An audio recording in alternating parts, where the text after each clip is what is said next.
Hello and welcome to Bahari News Kenya. My name is John Matavam, and today I will take you through the life and times of the late retired President Daniel Toroitich Arap Moi, the poor orphan who grew up to be Kenya's second president. Daniel Toroitich Arap Moi, the man who will go on to rule Kenya, had a simple start life. Daniel Moi was born on the night of September 2nd, 1924 in Sacho, just 26 kilometers from Cabinet town. Moi was the fifth born child to Mzee Moi, Arap Chebi and Kabon Chebi. His name Toroitich, which means welcome home the cattle, a name given to him owing to many cattle his father owned. Toroi means hog or empress, while Teach means many cows.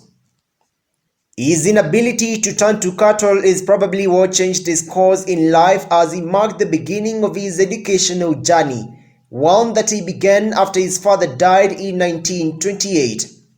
The young Moi, orphaned after the death of his parents, was raised by his elder brother William Toroitich. Moi started his schooling at Tandui Primary School, which was then a mission school. He would later move to Africa Inland Mission School, Kabatonjo, in 1934, which was located in the now-present AIC Church, Kabatonjo, before joining Kapsabet Government African School, the present-day Kapsabet Boys, in 1942.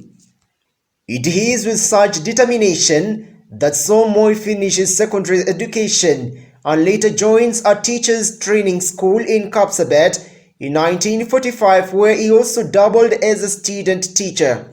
Moi would later finish his teacher training and head to teach at Tambach Government African School, present-day Tambach Boys High School, before becoming a head teacher at Cabinet African Government School, present-day Cabinet Boys High School. Later on, he became an assistant principal at Tambach Teachers Training College, which was situated on the land that Tambach Boys High School occupies today. Tambach Teachers Training College was his last workstation before he was unpicked as a member of the Legislative Council. In October 1955, he made his first step to politics when he was among the 8 people to be selected to fill the position of Joseph Oletemano, who was resigned from the position of Rift Valley constituency, a position which he won. A year later, Moi submitted his first bill to the members of the Council of Legico and fought for the rights of the teachers, especially for them to have their union. This, he argued, was because teachers were being subjected to harsh working conditions. This resulted to the formation of the Kenya National Union of Teachers in 1957. In 1960, Moi joined other leaders to participate in constitutional talks that were held in London. Upon their return, they formed the Kenya African National Union, popularly known as the KANU. Moi and other minority tribal groups, however, broke away from KANU because it represented the interests of the dominant tribes, the Luo and the Kikuyu, and formed a multi-tribal coalition, the Kenya African Democratic Union (KADU), as an alternative to KANU, and he chaired the union. After Kenya gained independence on 12th December 1963, Kenyatta convinced Moi that KADU and KANU should be merged to complete the process of decolonization. Accordingly, KADU dissolved and joined KANU in 1964. The only real challenge to KANU's dominance came from the Kenya People's Union starting in 1966. That party was banned in 1969, and from that point onward, Kenya was a de facto one-party state dominated by the Kikuyu-Luo alliance. However, with an eye on the fertile lands of the Rift Valley populated by members of Moi's Kalenjin tribe, Kenyatta secured their support by promoting Moi to Minister for Home Affairs in 1964 and then to the Vice President in 1967. As a member of a minority tribe, Moi was also an acceptable compromise for major tribes. Moi was elected to the Kenyan Parliament in 1963 from Baringo North. From 1966 until his retirement in 2002, he served as the Baringo Central Member of Parliament. When Jomo Kenyatta died on 22nd August 1978, Moi became acting president. Per the constitution, a special presidential election for the balance of Kenyatta's term was to be held on 8th November 90 days later. That never happened, as the cabinet held a special cabinet meetings without Moi and decided that no one else was interested and went around the country campaigning for him to be declared elected unopposed.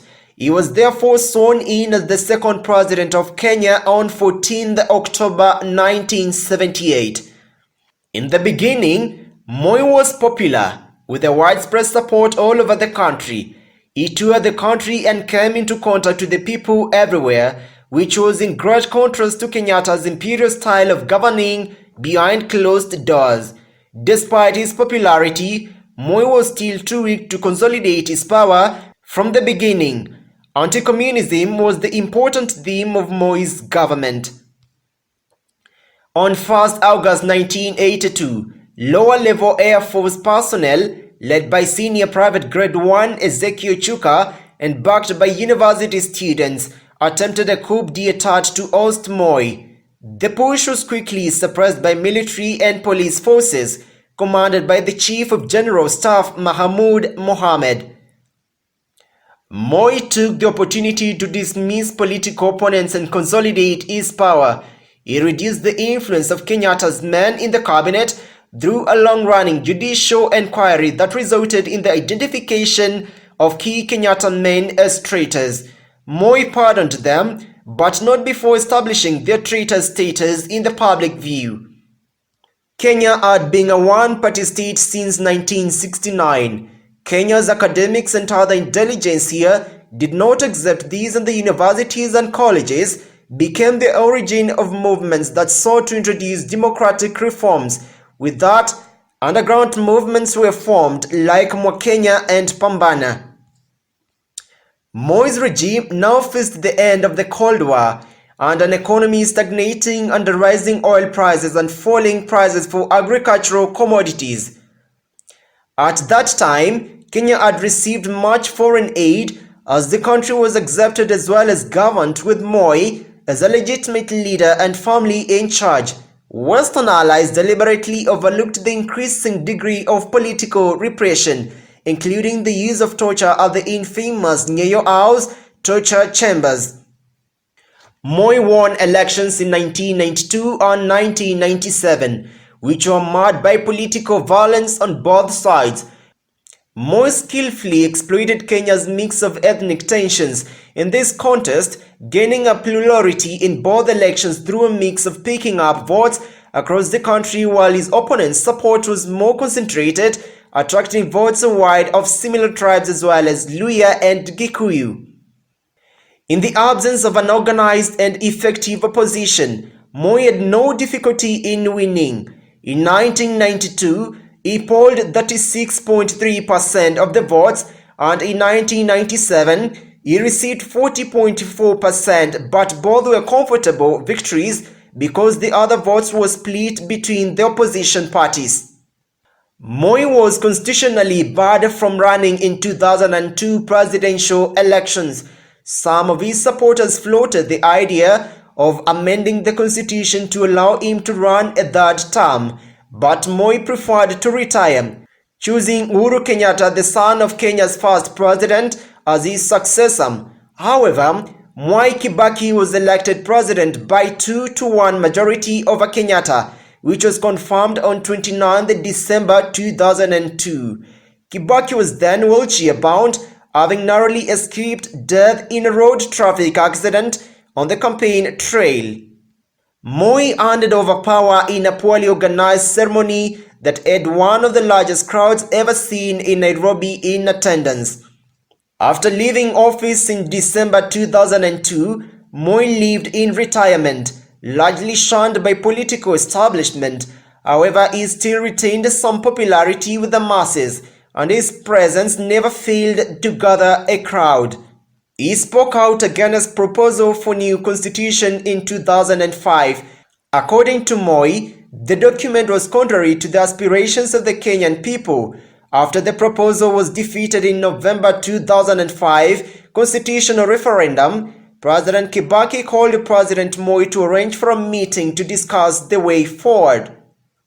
On 25th July 2007, Kibaki appointed Moi the Special Peace Envoy to Sudan, referring to Moi's vast experience and knowledge of African affairs and his stature as an elder statesman. In his capacity as peace envoy, Moi's primary task was to help secure peace in southern Sudan, where an agreement signed in early 2005 was being implemented.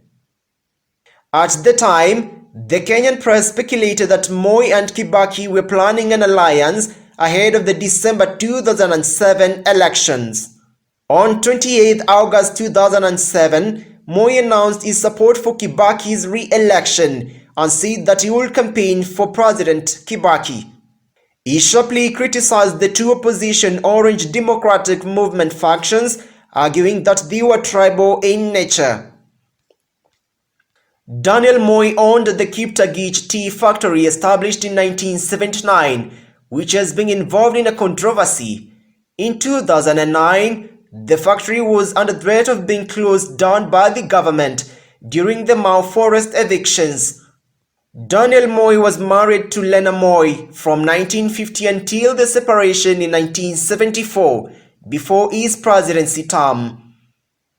Daniel Arap Moi had 8 children, 5 sons and 3 daughters, among them Gideon Moi, late Jonathan Toroitich, and Philip Moi. His older brother and holy brother William Toroitich died in 1995.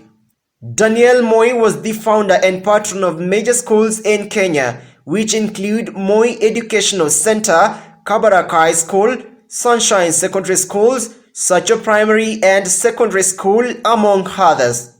In August 2017, Moi was diagnosed with dementia. In October 2019, he was hospitalized under critical condition at the Nairobi hospital due to complications of pleural effusion. He was discharged in November 2019, only to be hospitalized again days later for knee surgery. Moi died at Nairobi Hospital on 4th February 2020 at the age of 95 years. May his soul rest in eternal peace. Thank you so much for watching. For more videos like this, subscribe to our YouTube channel at Bahari News Kenya and turn on the notification bell to make sure you never miss any of these videos. My name is John Matavam.